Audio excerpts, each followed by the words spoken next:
Hello friends, good afternoon. দেখতেই পাচ্ছ ঘড়িতে কটা বাজছে, কিন্তু বাজছে টাইম দেখলে হবে না। এখনও পর্যন্ত আমি লাঞ্চ বানাইনি। দুটো ছেলে আজ আমার বাড়িতে আছে, আর বড় মেয়ের ছুটি, তার জন্য সে আজকে আর যায়নি। আর ছোটো মেয়ের তখন ছুটি চলছে, তাই দুজনেই দুটো কাজে ব্যস্ত সকাল থেকে।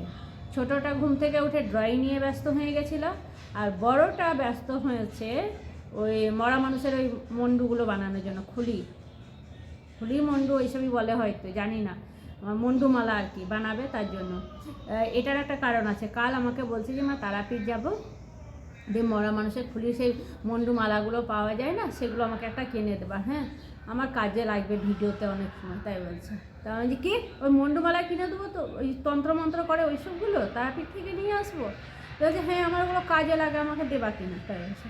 মানে ছেলেদের বায়নার শেষ নয়, আর এমন এমন বায়না করে, মানে ভাবতেও অবাক লাগে যে তোরা ভাবিস কী করে এইসব জিনিসগুলো এক এক সময়। মানে এত অবাক লাগে আমার ওদের কথা শুনে এক এক সময়। হ্যাঁ, নেওয়া যেন পারবো না আমি কিনতে, নিজে বানাগা, তাই বলেছি। আর যেই নিজে বানাগা বলেছিস, একদম সন্ধ্যের সময় সঙ্গে সঙ্গে সোলার সেই বড় কার্ডবোর্ডের মতো আনাই থাকে, ছোটো মেয়ের ড্রয়িংয়ের জন্য লাগে সবসময়। তাই কত সময় লাগে, মানে শোলার ওপরেও কাপড় দিয়ে ড্রয়িং করে, তাই জন্য সঙ্গে সঙ্গে সেই শোলাটাকে নামিয়ে মন্ডু শেপ এঁকে এঁকে কেটে কেটে বানাতে শুরু করে দিয়েছে। তাই এখন দুজনে খুব ব্যস্ত। হ্যাঁ, আর সেগুলো বানাচ্ছে। আর কী আনছে জানো তো, মানে জিনিস কি ব্যবহার করছে, রান্নাঘরে থালা বাটি ওই প্লেটগুলো আমার ব্যবহার করছে। বড় ছোটোটা যখন ড্রয়িং করবে তখনই নতুন একটা বাটি, নতুন একটা প্লেট নেবে কালারের জন্য।